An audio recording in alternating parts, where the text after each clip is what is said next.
I want to say a fiance, I guess. Is that what I want to call you? Yeah. I am fianced. You're a fiance. How do you say that? I don't know. Yeah, you're affianced. Very French. Yeah, that. So Matt is that. Congrats to Matt and Lacey. Congrats, yeah. They just got engaged on Valentine's Day. Yep, and don't forget, you shot it too, man. I took some photos and some videos, and all I have to say about it was done at Eleanor Tinsley Park. Right.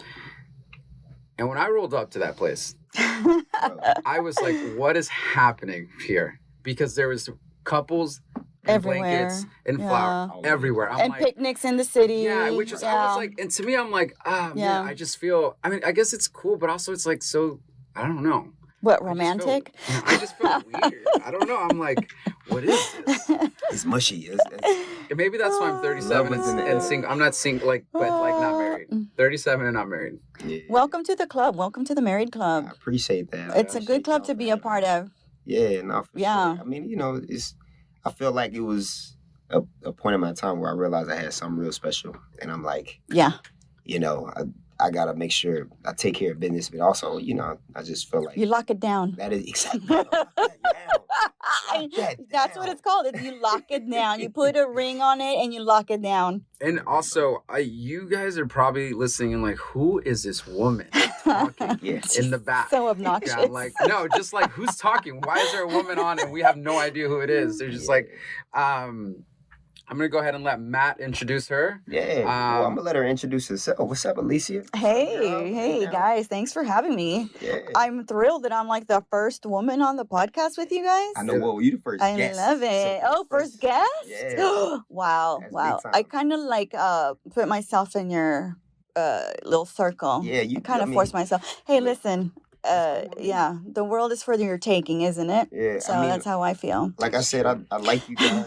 I really like y'all. Thank you. Y'all always give us great feedback. Y'all always say very positive stuff every time we talk to y'all. And then like that, whenever you had when I brought this conversation topic up on our Instagram page, you dove in and you was just like, man, this is something I would talk about. You know what, Matt? That's just how it is because, for me, it's really a work of passion for me. I worked on this book for years, maybe 10 years until I finally published. Wow.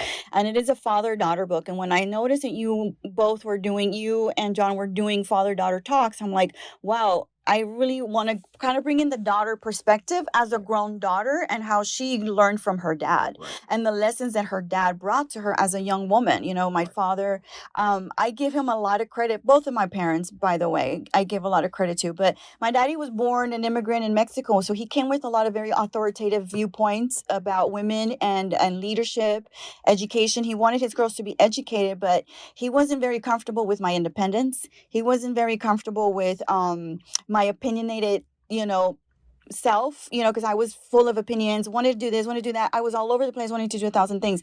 And my daddy didn't know how to function with me. Like, he didn't know what to do with me. He really didn't know. And so in the book that I wrote, I kind of give lessons on how we kind of came together, even for my quinceañera when I turned 15. Yeah. The lessons that we both learned about each other. We learned to laugh at each other because, when you have a teenager and you have a teenager yourself, she's 16, they kind of like can't stand dad sometimes. They're like, oh, you're just such a pain in the butt, dad. Like, leave me alone. I'm like doing my thing. That's how I felt when I was in 15, with my daddy. It's normal. And so my dad used to just do silly things to make me laugh because he knew that he would, like, as soon as I could laugh, we could talk to each other, Yeah. So that's one of the tips I give in my book. It's like, if you're a daddy and you're at that age, don't hassle them. Find the moment where you can find some humor in something. Make them laugh. Let them kind of calm down a little bit. Because I think at that age, one thing I do remember is we're very hyper and we want to do things on our own. We want to set our independence. Yeah. We're very committed to what we want to do, who we are. Dad, I know what I want to wear. Dad, I know what I want to dress. Dad, you don't have to tell me who I can talk to. Yeah. I want to have a boyfriend. I'm going to have a boyfriend. That's the kind of attitude. But, one thing that I do tell dads a lot is you've got to just stop with the authority and start to listen. Yeah. Really just stop and just sit down and listen to her. Yeah. And he would find moments when I was calm and not my usual crazy self, and he would chill with me and sit down. Like, how's everything going? Good. Everything's going good. Yeah. How's school going? Like, he would just ask me a ton of questions. No, not anything belligerent, not anything, nasty. It was super calm, super sweet. And I started to trust him a lot at that point, 15, 16. So my story starts kind of where my quinceañera is. And then it goes through college when I was accepted to college. And my daddy cried because he didn't want me to go off to school. He wanted me to stay home. So that's kind of the story. And I wrote it because I was a teacher for 17 years. So for that whole time, I would talk to parents all day, every day. And I always had like a lot of, conversations with them about their kids. So that's kind of where that comes from. Well, yeah, let's back up a little bit. I want you to introduce yourself and then your podcast. So, yeah. Oh, cool. Yeah, thank you. Alicia, I have a podcast called Vibes by Alicia, and it's about lifestyle, business, and travel. Right. I've been traveling 22 years. We've been in business, Ruska and I, together for 22, 23 years together. And lifestyle, pretty much a little parenting, kind of like what y'all do. Yeah. Fitness. We talk about health, a lot of health. Right. Because, women my age are talking about health a lot more. We're going through a transition. So that's who I am. And I'm a teacher, a businesswoman, and a podcaster. I've seen, I guess, whenever I look through some of the list of your podcasts, you talk to a couple of doctors, physicians, surgeons. Sure. I listened to the one when you were talking with the surgeon. I think she was, you were talking more so about breast cancer and stuff like that. Yes, the plastic surgeon, Dr. Kumbla. Right. You hit some real issues. I guess I gotta put my phone on silent too. Guess who calling me right now? That's Beyonce. The Beyonce. The Beyonce. But yeah, sorry about that. But keep on going. I guess so. We know you from Sweat, right? From Sweat, right. My husband and I love to work out at Sweat. We love that place. We've been there since 2019. Kicked y'all's butt this morning. Yeah, we were right at the beginning. Loved it. We had a class with John. It was so fun. It was really fun. I love the playlist, by the way. Thank you. Oh, I'm a playlist girl. Mm-hmm. And Matt knows that. I'm always like, I'm a playlist girl. I'm like. Yeah, it's all, it's all about what people like when it goes to because we can play what we want to play. Well, I mean, if I was to put what but if I was to put what I want to put, listen to, it would be something that you guys would not listen to. But from what I learned from the Juice Box is that you have to play to your clients, your audience, your crowd, right? And it depends what time you go into class, what time. So true. In the mid mornings, it's going to be not as heavy with poof, it's just going to be different. It's just a different style. Yeah, of course. Right. But anyways, that. No, I love it when y'all incorporate some Latino music in there. I'm like, yes. No, for sure. Gotta have Give me some of that. This morning I was actually playing some music from the Super Bowl. How about that? Oh, yeah. Perfect. Performance. Yeah. That's right up our alley. Ruska and I are kids of the 90s. Yeah, exactly. That's when we were teenagers. Dr. Dre, Snoop, even Mary J. Blige. I was like, okay, Mary, I hear you, girl. Mm-hmm. It was real good to see them. So it was very good Super Bowl too as well. So with this book, and I like it. I mean, one, I think I want to share it with my family because again, I'm Mexican. That's yours. Thank you. You have your own copy. It's mine too. Mm-hmm. So growing up in a Mexican family, what you were saying, it's just very my mom is I'm a first generation American. Mm-hmm. Right. So my mom came here from Mexico when she was 18. And came here when she was 18. And my grandparents, I don't think were here yet. So she came with my uncle. There's 10 of them. Mm-hmm. But the oldest got them here. He came first and got papers. And back then it was a lot easier. Mm-hmm. And it was a lot cheaper to get your papers back then. Mm-hmm. So everyone pretty much got their papers fixed back then. But kind of just seeing it and that's the culture, right? My mom has that culture, that Mexican culture, right? You get a job, maybe you go to school, you get you finish school, you get a job, maybe you go to college, but you get a job and you support your family, you have your kids, and you get old. Mm-hmm. And there's nothing else besides that. Yeah. That you can do. And it's just crazy because that's how they were. Everyone, and it's crazy. It's all hardworking people. We'll work. Yeah, of course. But that's the thing. I don't think they ever thought that you were able to do more, right? Because they were never do more. They had a good job. They worked in construction or whatever it is. And my mom stayed in her job for years.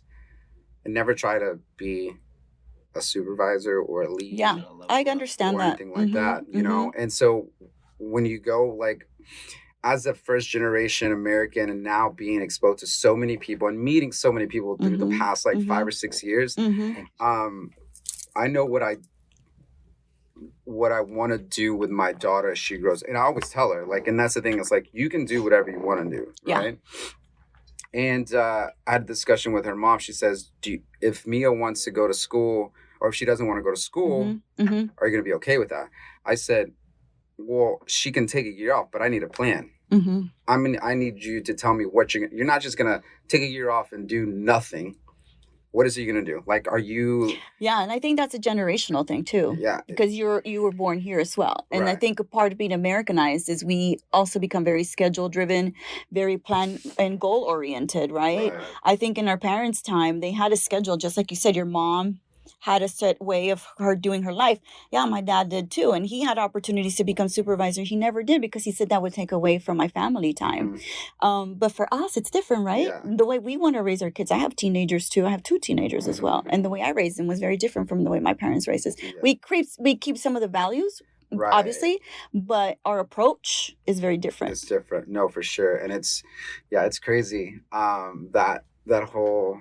You know, and co-parenting is different too, because one parent wants kind of one way of parenting and then the other one wants a different approach. You know, like my daughter's mom is more of like, hey, bam, bam, bam. And I'm like, okay, well, let's talk about the situation. What happened? Why did you decide that? Now that you're in this situation, what are you going to do next time to not be in this? Be in that. Again, you know, so I kind of just make her think about why she's in this position. Gotcha. And the choices that she made to get here. You know, but I think the important thing as a father to a daughter is to have that dialogue and to let her give her opinion and her point of view. I think a lot of times as dad, they kind of like, you know, set their point of view and say, that's it, it's done, I'm your dad. But I think that takes authority away from her and autonomy and decision making. You're not teaching her to make decision making. And not only that, but you're not allowing her to process a decision, which further in her career, in her life, she's going to have to learn to do that when she manages other people, when she, you know, becomes a boss herself, when she gets a job. In any situation, what you're doing is you're giving her that opportunity to, hey, give me your point of view. Tell me, you know, do you have some facts to back it up? Do you have some research to back? Because these kids are very well informed. I mean, my kids, when I tell my kids, well, why do you want that light? My kid is a photographer. He's a videographer. Mom, I need a light. And I'm like, for what? What's it going to do for you? How is it going to, you know, be incorporated into your business? How is it going to make money? You know, and those are conversations that he needs to be ready for because he knows me and dad are going to be on top of that. But I think that's a conversation even with girls to not treat them, and I think a lot of dads tend to do this as that I need to tell you because I'm your dad and what's right is what I'm saying, and what you're taking away is her ability to have higher order thinking. Power over her thinking. And it's crazy because that's what my dad gave me. And that's what I credit him so much. And like for me to be able to make decisions along the way, that he was just very inquisitive in my life and what my decisions were about. And why did I come to that conclusion? What led me to that point of view? And so I think that's an important component in being fathers to daughters, you know, and just kind of taking a step back and being more of a listener. Yeah. I think when you give them that power, then they whether or not it's the, you know, decision that leads to them, you know, having a bad consequence, or it might be, you know, something good out of it, but they still can learn like, okay, well, you know, every decision that I make, you know, whether it's whatever the situation is. This really resonates with me too, because I was having this conversation with my daughter's mom over the weekend. Here's a question, all right? My daughter, she plays Roblox. It's like a little game on like a app, like a video game. It's almost like The Sims or something like that. Yeah, I know Sims. My kids used to play that. Okay. And just run around and do things. Just build stuff and like mess up the city.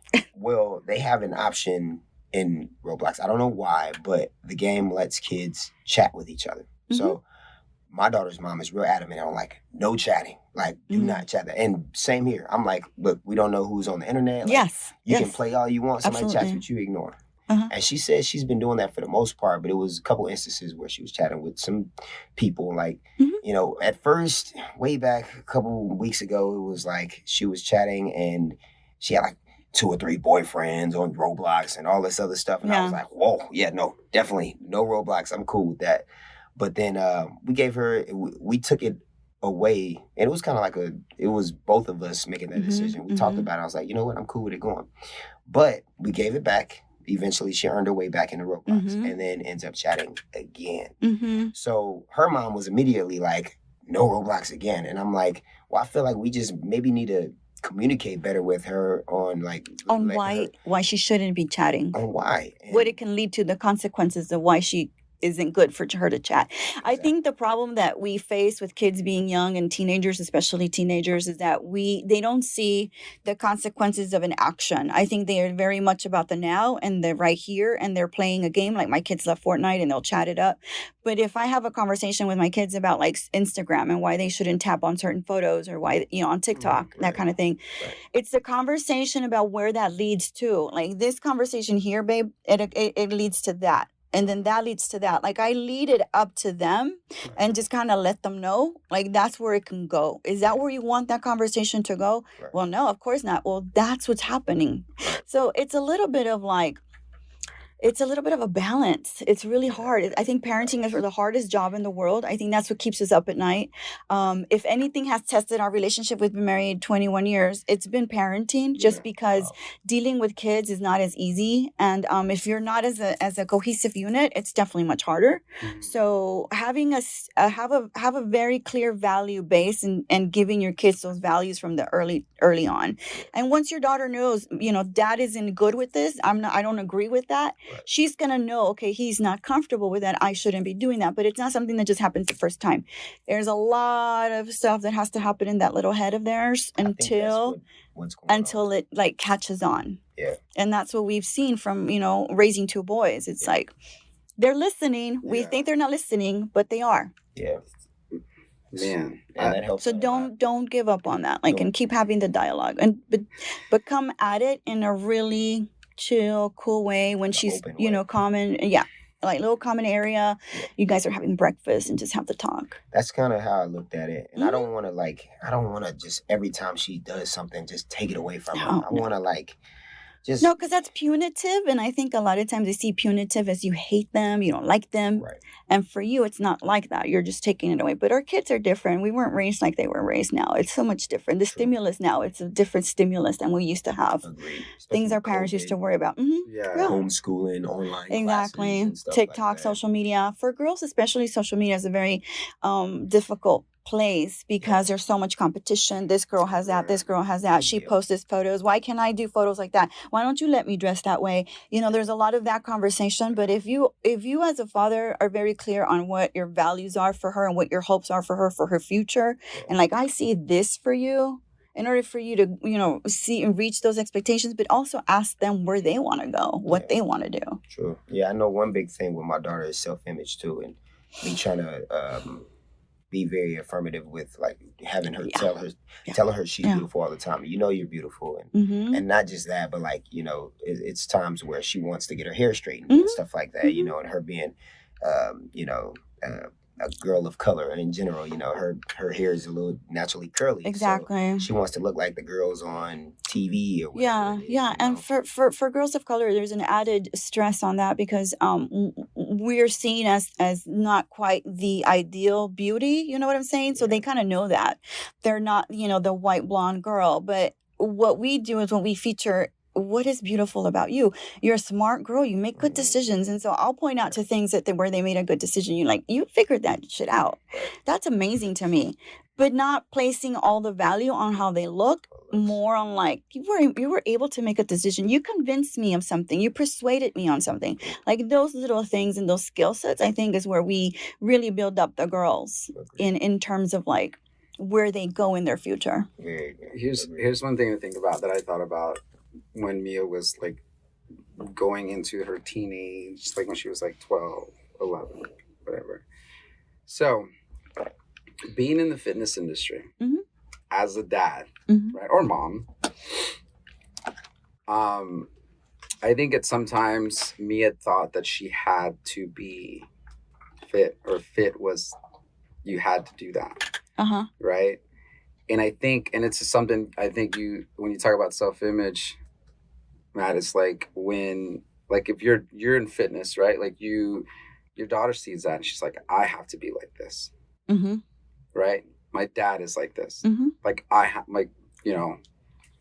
my stepmom is in fitness. Like if I do anything, I think it's a lot of pressure, and you have to have that conversation because even though you might not think it, I think in their head, they're like, man, my dad is in fitness and he does all this stuff. Mm-hmm.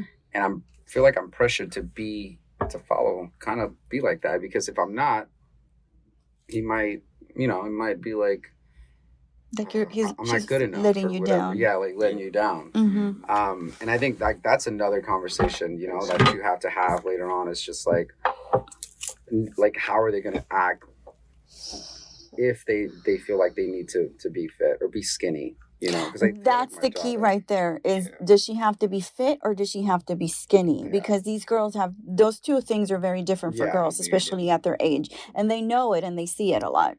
They see it a lot because it's everywhere in social media now, and they're on it. You know what I'm saying? But I think that the part is like it's a very healthy relationship. You can teach them about having a healthy relationship with food, with their body, and knowing that you're gonna have changes. You're gonna have some days you feel really good, some days you're not gonna feel so good. But just having that talk with them, it's not like even like pointing out like, oh, you can lose a few pounds or nothing like that. It's just like it's always about their mind. It's about how they feel, how they think, and are they generous? Are they good-hearted? Are they nice? Are they sweet people? I think we tend to focus a lot on like the outside, and we don't really like bring them up on, and that's where the kids are. They see everything outside. Oh, she has this, she has that. Her hair, her mom just gave her braces or whatever. Like I was talking to a plastic surgeon, and some girls are going in for boob jobs, and they're 16. They haven't even grown up yet. You know what I'm saying? They're not even grown up. You're talking about the shoe sizes in your podcast episode. Like you're not going to buy her the nice dunks until she stops growing. But at 15, 16, they're already feeling like they're already grown up, and they want to meet certain expectations, and like. Kind of like telling them, babe, you're good. Because I think a father's perception of his daughter and as a woman has a lot to do with how she feels about herself in the future. It really does. It has so much. It's crazy you say that because there's these stories about... So Mia is very... She's such a caring person, but she's also like straightforward. So as she was young, like I think probably like the age that your daughter is, like we go to the restaurant, you're ordering. I'm not ordering for you. You can order. So she would order, hey, okay, I'm like, tell them what you want. Like, I tell them you're ordering it. Like, you're going to eat it. Just tell them. So she got that confidence. So she would go, she's like, oh, I got to go return this. All right, well, you know where to go. I'm waiting in the car. And she'll go by herself. Even at 13, 14 years old, younger, she'll just go. Oh, hey, I'm going to order. All right, well, go ahead and do it. Hey, I need to. All right, call them if you need to, like, and talk to them. Like, let you be so independent. And so she can be her own self. And you say like, so she was in, I think it was like junior year, I think. So she has like her little, I don't know if she really has posted anything. I don't even know if she still has it. But it was like a fashion Instagram that she had herself. And so she's all about Goodwill and just like mixing stuff. She's a big Harry Styles fan. So like, how he dresses, like she dresses like that. So one kid asked her one day, and this is in junior high, asked her, why is she wearing that outfit? And she's like, I'm sorry that I don't look like the rest of the girls in here. That's cool. But it's just like her being like, I'm going to be who I am. Like, this is who I am. Yeah. I don't want to be like everyone else. Like, I am who I am. So I'm like, there's hope. That's good, bro. There's hope. But yeah, it's a lot of don't pressure. Give up on them. I mean, it's just, and I think it's just as you, man, it's hard. It's very hard. You just don't know. Like you are just like sitting out there, right? Like it's like, what is happening? Like what's going on? So here's something you can try whenever something like that pops up is maybe going into her Instagram, seeing who's posting, what she's posting, maybe seeing who she's following, finding somebody that she's following and maybe having a conversation. Hey, what do you think about that person? Whoever it is, I don't know who it is that she's following, but make a connection with her fashion, so that way she knows, oh, my dad's like interested in a little bit in what my fashion is, Harry Styles, whatever it is. Yeah. But finding somebody in there that she doesn't think that you know about, and you're like, hey, what is going on with this girl? What is going on with that person? Like, because a lot of times they think that we don't care. It's not that we don't know, it's that we don't care about what they like and what they do, you know? And especially girls. Girls are so influenced by other girls. Yeah. Right. So that's where you can kind of come in and be like the redirection. If you need to redirect them in another direction, if something's going off the rails, something isn't, you know, doesn't follow what you feel is a good place for her, that's where you can kind of redirect her a little bit and just be like, yeah, I really like that you're doing that, but you know, maybe try this and just give some ideas, give some suggestions. But I think when we have problems when we're very too hard on them and too strict, and that's when it becomes a problem, because then they don't trust you anymore. Then they see you as like, oh, you're just trying to keep me from being me. And that's not really how it is. I think that's the hardest thing is being a parent. Super fucking hard. Yeah. Super hard. It's really, yeah. So you get older too, you're just like, and then I don't know if your kids are driving. Yeah. I have a 18-year-old, 19-year-old. Yeah. So I think like driving's going to freak me out because she has her license, but she doesn't have like a car and she's not like actively driving. But I think just driving is going to freak me out because I'm like, because you have no control. Like, you know, they're driving. You don't know what's going to happen. Are they going to get there? Like, are they going to know what something just happened? Yeah. Like, every possible scenario is in your head. I know. You're just like, man, it's just crazy, you know? And she does, like, she has a boyfriend. And we had a conversation with him, like me, her mom, and the stepdad. Boyfriend. And so that's another thing, too, is like, okay, getting in the car with this kid, right? Like, and all that stuff. I think that's one thing my dad said. He was like, whenever I first started driving, he was like, man, this is the scariest moment of my life when you start driving, because I have no idea if you're going to be able to come home, you know, when you leave. So, you know, I think it's hard. It is hard. It's scary. I know, but always have that conversation. Always bring the boyfriend in, welcome them in. Like, that's one thing you have to kind of do, is just talk to them. You know, I remember my dad, it's part of the story that I have in there. My dad would sit them down. Alicia's going to go to college. Alicia's going to have a good job. Like, he would put it in their head, like, don't mess her up. Yeah. She's got goals and she's pushing really hard, and I'm right here to support her, and you're going to be an asshole to her. I'm going to be right there to just, you know, tell you to F off. And so my dad was like that. And I think the guys knew, you know, you respect her dad, you respect her. Yeah. You have a respect for her. My dad would say, you respect my daughter, you respect her. If she's got limits, you see those limits and you don't go beyond those limits. If she tells me one day that you passed your limits, you're not part of this family anymore, and we welcome you in our family. You come and you have lunch here. My wife is happy to serve you some dinner, lunch, whenever you're ready. But you do something like that, you're out of the house. And I think the guys kind of understand that dad is taking care of daughter. Right. He's being a protector. He's being a protector. And guess what? When they become fathers one day, that's what they want to become. They want to be protectors of their girls. And I knew my daddy was protective of me. And that made me feel comfortable and made me feel safe. Yeah. So for her, as much as she'll bitch, you know, in a while, like, oh, dad, stop it. Yeah. She feels warm inside because she knows daddy's got her back. Yeah. And that's the thing. I always tell her, too. I'm like, kid, you know, I always got your back, no matter what. Like, I'm always going to be here for you, regardless of what it is. Like, who's she's going to go to whenever, you know, she has a heart broken? She's going to go to dad. Yes. You know? Mom, too, right? Yeah. But dad, for sure, you know? Yeah. Those are other stories. Like, when you have the heart broken, like, those are the talks when you do have them with your daddy. Yeah. I'm not ready. Because my daddy would be like, okay, go kick him to the curb and get move on. Yeah. Your dad he kept it real. Your dad sounded like... He is the best. He is the best. And I don't know. I feel like, you know, sometimes dads don't get enough credit. I think a lot of times they're kind of like seen as like just the punisher, but they're nurturers too. They can be like moms, nurturing and giving. Yeah, no, absolutely. And I think so, like, growing up, and I think that's one part of me that I took as like growing up with just single mom was a lot of that nurturing from like my mom and just like the caring and like all that stuff.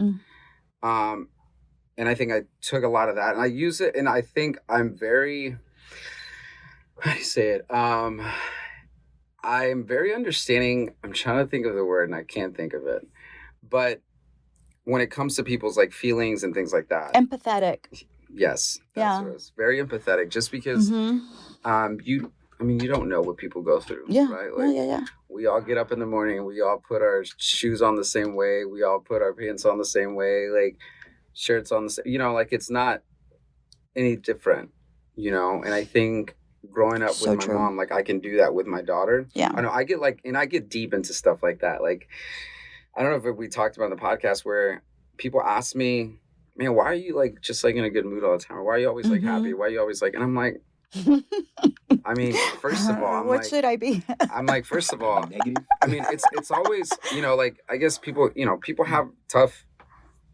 lives. People go through a lot. But at the end of the day, I'm like, I'm here. I can talk to you. I can see you. I drove here, woke up this morning. I can drink this glass of wine. People can't even do that. They can't even lift it up. They can't even drink. They can't see. They can't hear. So true. And then you worry about it's about perspective. Things. And so that's why whenever it just boggles my mind too, when people just feel like they are just beyond other people, like other people are just like below them. So Yeah, and I think growing up with a single mom, I think a lot of people assume that there's gender roles in the way, and I think that's where our generation is really, really good. Like I'm a Gen Xer, but I think millennials and Gen Zers are really good at seeing people more empathetically. I think our parents raised us in a way that was just very strict and hard, and they didn't talk about anything. They didn't talk about their past. They didn't talk about their issues. They didn't talk about their money. They didn't talk none of that. They just raise yourself and go do what you need to do. But I think the great thing about our kids is that us as parents, we're much more informed. If I'm struggling with my son who's very creative and I'm not creative, I can go and learn about it. I can go and figure out how can I reach my kid. I don't understand him. He's hypersensitive. He's hyper creative. I'm not. I'm very logic based.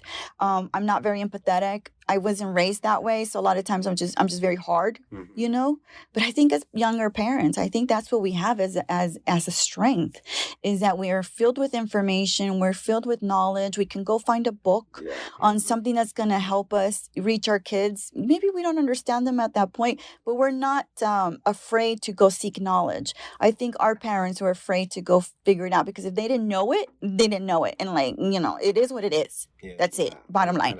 But for us, like if our kids are struggling with something, we're really good about, not even your daughter and her fashion. She has a very specific style. I think if our parents were their parents, they would have been like, no, go change that and put something more normal on, whatever. But we're more like, you know what? That's their style. She's finding herself. She's expressing herself. She's becoming who she wants to be. They go through phases. They'll get out of that phase and move on to the next one. That's just but us as younger parents, I think we have that as a strength. I agree. That we're more knowledgeable. We can seek information much more readily without feeling shame. Mental health is another component. Even in fitness, you both are in fitness. I think you approach it in a very healthy way. Your daughters will grow up with fitness in a very healthy way because they see you. You're their mentor, their guide. Agree. Yeah. No, that's one thing with my daughter. I try to just make fitness part of her life instead of making it more so control her life. Some people have that habit to fitness before everything, or in general, they have an unhealthy relationship with fitness. So I'm like, my daughter knows that, I train people for a living, I do classes, all that stuff. She knows what I do, but she knows that that's not necessarily what she might want to do. I think she wants to be a singer. She's always talked about being a singer, and I'm always here for it. I'm like, hey girl, you do exactly what you want to do, but if you really want to be a singer, you got to start singing. Right. And encourage her, maybe do some singing classes or maybe join a chorus. Yeah. I don't know. I mean, there's so many ways that we can, encourage our kids in their little, interests and hobbies. Yeah. No, I agree. But yeah, it's a lot. And I like being a young parent because these people that are like 35. I agree. That have like a baby. I'm like, hell no. Running around chasing. No, there's no way. No. So yeah, being a young parent it was a struggle through like their 20s, and you're just like, it's hard. Yeah. And people are like, would you have That's one thing, honestly, that I'm on the fence about is like having another kid. Why? Because to have a kid that's freaking almost in college, almost out of high school, and then to go back to like babies, and then you're not getting any sleep. You hear this like, oh, they're getting any sleep, and this is and that. I'm like, oh no. And then you hear stories from like your friends and stuff like that, and you're like, yeah, I did that. What about you, Matt? You want to have another kid? Yeah, I wouldn't mind having another have you had that conversation with your girl? Whew. Yeah, no, that is a big conversation. It is. Yeah. We have.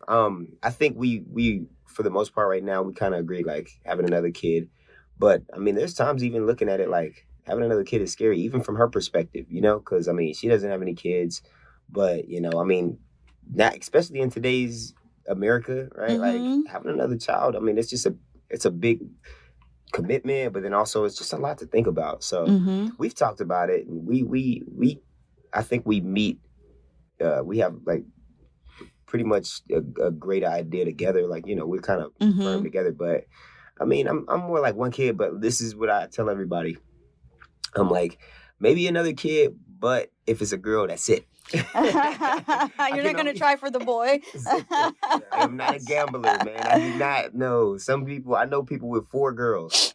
I'm like 4 girls and then your wife. You got 5 women in the house. No. Oh my God. No, I can't imagine. They have one, and they are not enough. One is enough for them. Seriously. But see, that's where I was going back to the conversation of you guys being young dads. You kind of get it now at this point in your life, like. I could or I couldn't, but you're very conscientious of where that kid is going to fall in your life now. You know what I'm saying? True. Yeah. Like, you know where that's going to go, where that's going to fit in your lifestyle. Right. Because, you know, one thing that a lot of kids don't understand, or a lot of parents don't understand, or like young married couples is like, oh, we'll figure it out. No, you don't. I mean, you have to kind of have a sense of where that's going to fit in your lifestyle. Yeah. You like going out, you like traveling, you like that. There's a lot of that's not going to happen. Yeah. Like, you got to admit, that kid's going to take up a lot of your time. We were young parents too. Ruska and I got married when we were 25 and 23. Okay. So Ruska was 23. I was 25. I was the older woman. What? Am I wrong? Like carry the one. Oh, yeah. And we were young. We had kids pretty quickly, pretty fast. You know, we didn't wait, and we were glad that we did, because, you know, now we're in our 40s and we're enjoying each other again, and we're having a good time together again. We go travel by ourselves. The kids are on their own now. And I think that's a conversation that a lot of young people who are dating, y'all talked about dating last time. Y'all had a conversation on that.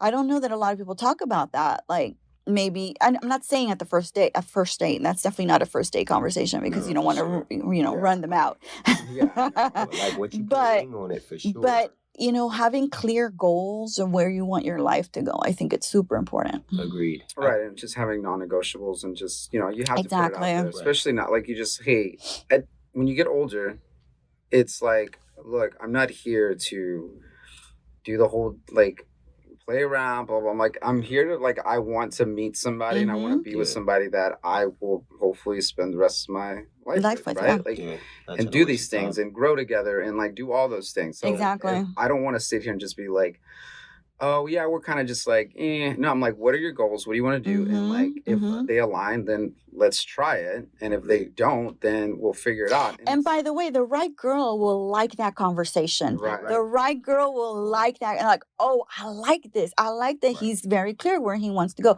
The wrong girl will think you're being obsessive, anal, controlling. Yeah. That's not the girl for you. Right, the right girl for you, because you come from that perspective. Yeah. Rusk and I are both very type A. So when we want things, we plan it out. We talk about it like, yeah, that's what I'm going to do. That's what we're going to do. Yeah. But the wrong girl will see it as, you're trying to control me. You're trying to tell me what to do. You're trying to set my schedule for my life. I don't know what I'm going to do. Then that's not the girl for you. Because if your perspective is coming from like a point of view of like, I like to have things said, I like to say things as we go, then that's the kind of girl that you're going to find for yourself, right? Like, she's going to agree to those sorts of questions. Yeah. She's not going to have a hard time with it. Yeah, no. And I think that's where dating has a hard, there's a hard part to dating as you go along. And we haven't dated since 1998, but I know a lot of young singles, and I'm like, I don't know why you're talking about that in the first date. Yeah. Like they talk about things that I'm just like, you should wait 2 or 3 times until you meet somebody. But then some people are, they ready and they just ready to put it on the table. But there is a time and a place. There is a time and a place. Thank you very much. Yeah, I mean, and I think that's the thing. It's just you're trying to figure out. First date, I'm like, hey, nice to meet you, blah, blah, blah. Let's have a conversation. Where are you from? What do you like to do? Blah, blah, blah. And then I don't think it has to be so... And first dates, I would typically like to do something where it's like interacting, not necessarily just sitting down the whole time or just like talking, like bowling or doing whatever, right? Like I think it just needs to be, but yeah, it's dating now sucks because there's so much, it's social, it's crazy. Yeah. Like you look back in the day, sometimes I'm like, man, I should have just got married back. I'm kidding. I shouldn't have. But I think that back then it was a lot easier, right? To kind of settle down and not have any other distractions. Social media is a big distraction. It's a huge distraction. And I think, and it goes a lot, like when you go back to like, oh, people think, oh, well, they're doing this or they're doing that. Oh, I want this lifestyle. I want that lifestyle. And so then they look into somebody, they look for someone or somebody that in Instagram life, that's who they want. The Instagram life, yeah. And then that's what they're looking for, but that's not necessarily their real life. That's exactly right. And that's a conversation Rusk and I were having about like girls who are looking for like, there are always so many single girls and we talk to them all the time. They're like, oh, I want this guy that he can wine and dine me. I want him to take me out. I want him to take me traveling. And what I told Rusk, just because I'm just like a pragmatist, I'm like, they don't understand that they want that kind of guy. But that kind of guy works 7 hours. 7 days a week, 24 hours a day, like that, to make that kind of money where they can enjoy that kind of lifestyle. That guy is constantly making deals, making money, meeting with people. Can you live with that? Right. They don't want that part. They want the fun. And they want the travel. Yeah. What other stuff that guy comes with too as well. Yes. Right? Yes. You got maturity level, right? Maturity level. Money, a lot of times are not necessarily smart or mature. I think there's a perception that they want the Instagram life, like he mentioned it, right? Yeah. But that Instagram life is really not necessarily all realistic. Like people always say, oh my gosh, you guys just are such couple goals. But we've been together a really long time and we could go through things where we can tell you, well, we went through this, we went through that, we went through that. No, the years where, Rusk, worked 60, 65 hours a week, and I was just at home with the kids, and I could go back to those kinds of things. But what I try to tell young women nowadays, it's like that lifestyle that you see on Instagram, it comes with a lot of sacrifices. It comes with a lot of headaches and a lot of a lot of sadness too, because you're lonely a lot. A lot of them don't want to be lonely, but those men are working all the time. Free time and travel it's a perk. Right. Yeah. But that's not what they're doing. Yeah, you don't see it. That part, you don't see that part. And then you also, and so another thing too is like you see, so even if it's like a girl that just doesn't work but just kind of stays at home or does whatever, you see her lifestyle, but you never see like the husband style of like what he's doing for work, how long he's away, or you don't know. They're not gonna put like, oh, my husband's away again for so and so, or my husband's away for this. They don't put that on there. Like, man, I'm lonely because he's gone, or he's in the office, or whatever. But you see is like, oh, she's having a spa day, or she's doing X, brunch, Y, Z, whatever, and then it's like.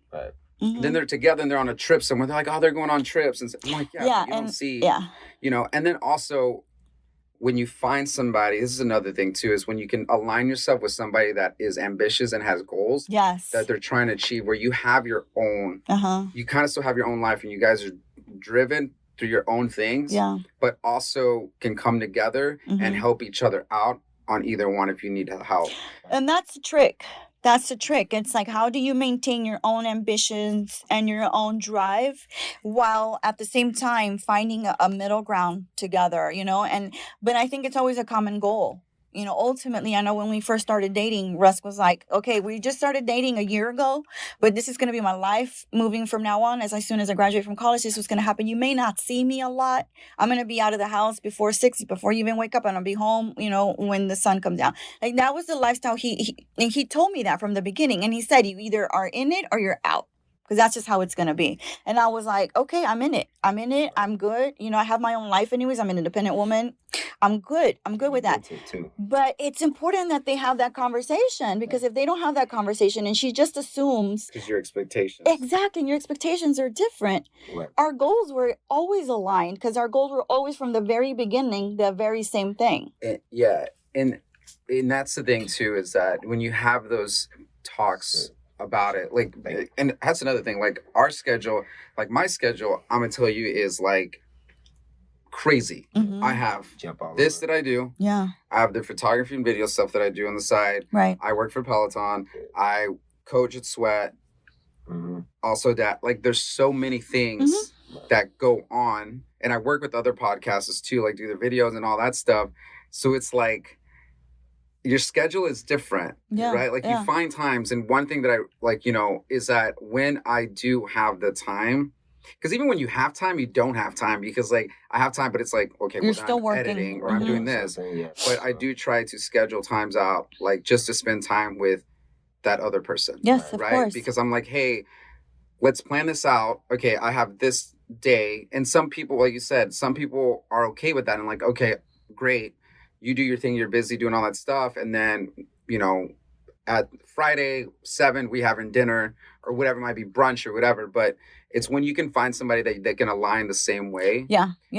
And they're both, and that's, it's just. And a guy will always find the time to make it for the girl. Right. He likes you. He wants to be with you. He's going to make time for you. No matter how busy he is, he will set the time away to be with you and give you quality time. I think that comes to communication too. I was going to ask you, how do you guys, true. Do you guys have special times, days, or like that y'all like, this is our quality time? I know later on, like we're going to be too tired later, or maybe in the morning, like we're just booked, but like, right up in here, this is our sweet spot. Like, what do you? Well, it used to be like that a lot more, because we both used to work a lot more. Now we're more at home because we've created some opportunities for ourselves, so we can be home a little bit more. That's great. Yeah. So, but if I need to head out, I head out, or if I need to do whatever, we go. There's an understanding now at this point in our relationship where I know he needs to go take care of his business. I go and take care of my business, but there's always a reconnection at the end of the day. Yeah. Always a reconnection at the end of the day. And if I don't want him on his phone because I'm talking to you, I'm trying to tell you something, he's gonna get off his phone and he's gonna pay attention to me, and 100% he's gonna be focused on me. The same way with me, he's like, sometimes you don't hear me out. I'm like, sorry, I'm going to put it out. I'm going to put my phone down and I'm going to listen to you because, I haven't seen you all day and I need to talk. We need to talk. We need to reconnect. Always about reconnecting. I remember back when we had the babies, we had the little ones. We always had to make a trip, make sure that we took a few trips together, just he and I, just to be together without the kids. Yeah, leave them at home. And leave them at home with, with grandma and grandpa or whoever could be taking care of them. But our kids fit our lifestyle. Yeah. We don't fit theirs. That's how we see it as parents. Look, that's it. See, that's one. So, I got a buddy who's going right now. Well, I don't want to go too deep into it, but I know got a buddy having relationship issues, right?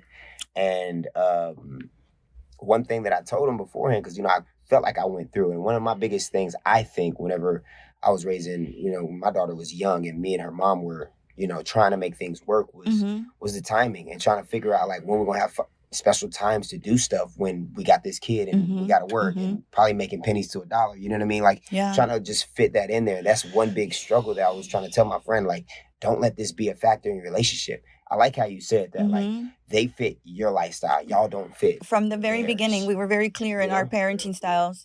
They were going to fit our lifestyle because that's what we saw from other parents. Oh my gosh, they moved mountains for those kids. No, those kids they're going to come fit how we are. Right. We are bringing them into this world because we want them in our life, not because we're forced, to have them. Nobody's forcing us to have these kids. Right. We're doing it because we want to have them. And so our life, we accommodated, but they accommodated to us. Yeah. And guess what? Those kids now, seriously, they could go off and do backpacking in Europe, and I'm not worried at all. Right. They're so well versed in everything because they've always been independent. We didn't helicopter them. Like there's a lot of helicopter parents. Yeah. We were the opposite. We were like, no, you're not going to be helicoptered by mom. You're going to go do your thing. Helicopter, what does that mean? They're hovering over their kids all the time. They're hovering like helicopters. Like, and they do. And yeah, because I've seen it too. And it's just like, you see it. And I'll see it like in people that like in my age, and they have like kids, and their kids might be like 4 or 5 or whatever, and they're just like, oh my God, there's this. I'm like, you can't stop your kid. I'm like, do you understand your kid's gonna grow up, and he's gonna like you're not gonna be there for him. No. His whole life, and then those kids don't know how to function on their own. Right. They don't know how to function in society, and then once they go out there, you're like, this is why this kid is having issues, because you were being this way towards your kids. Like you were. And I don't understand who told them they had to be that way, because I don't get that. I was a teacher for a very long time. I was very, well versed in psychology and kid psychology. You were supposed to let the kids venture. You're supposed to let them be and not overschedule them, because you don't give them an opportunity to just grow without overscheduling. Like we have this fight with this other couple because they wanted their kids in private all the time, private school. I was like, no, our kids are in public school. Private school, like, seriously, it's the same thing. As long as you're parenting at home and making sure that they're well, educated at home and they're reading at level, blah, blah, blah, blah, blah, you're going to be okay. Exactly. Yeah. But they were paying all this money, like it was a college education on these kids. It's stupid. I'm like, that is like the dumbest thing ever. For each kid. Oh, no. Each kid, exactly. I'm like, you're spending how much? Yeah, no. You're paying a college tuition. Yeah, exactly. And so going back to like, I'm like, and I guess I'm not really around too many parents or people that have their kids in private schools. Right. Mm-hmm. So, but it's a big deal, and it's also like not a standard, but like something that they look at their peers and they're like, or their people, and they're like, oh, we have to put our kid in private school because keeping up with the Joneses. Yes, they are definitely keeping up. Like, yo, we have to put our kid in private school. I'm like, the hell you do? Let them grow. That's the beauty about parenting. You do parenting the way you want to do parenting. You don't have to listen to. I mean, our friends went and bought new houses. They went and did this. They did that. They put their kids in private school. We did the complete opposite. Yeah. And we were like so happy that we did that, and we didn't follow everybody else's pattern. Good that y'all did that too, because it gives you more sanctity. We have mentally, you're like exactly. We paid off our house a long time ago. Like we live a life that's like very much ours, and not dictated by anybody or anything. That's great to hear. I love good conversation. Seriously. Thank you. This is a good combo. Look, I know. I feel like we're in a little bit of a therapy session. We'll have to bring you back, and then get your husband on too. We'll have some. Oh, Mr. Elatassi has a lot of opinions. Yeah, we're definitely you're gonna cut loose. You're gonna cut loose on the next one, man. Y'all need to listen to our relationship advice. I need stuff because we have some really good stuff on there. I looked and I listened to a couple of like the people. I'll send you guys a link to it. I want to say I listened to one with y'all, but I just can't remember it off top. But I need to definitely go back and like. No, definitely. It might. The next episode will be maybe like guy talk. And we'll have you on that. Hey, look, you should. Let's go, bro. Always down. I love having him on. A lot of people always request, when is Russ going to be back on? Because he always gives it to you straight up. And he brings the wine, too. And he brings the wine. Sure, we'll definitely have to bring you on again next time, man. And get you this was a great conversation, guys. Thank you for having me. No, thank you for coming. Thank you for the books. We're going to be posting a picture of this stuff. And there's like a link. Get all your links and all the information. Yeah, I have a website. And all that stuff. Follow me at my podcast, Advice by Alicia, on Instagram, and also on Apple, Spotify. Yeah, no, for sure. We will definitely will. Thank you for coming. No, thank you. It was a good combo. You know what time it is.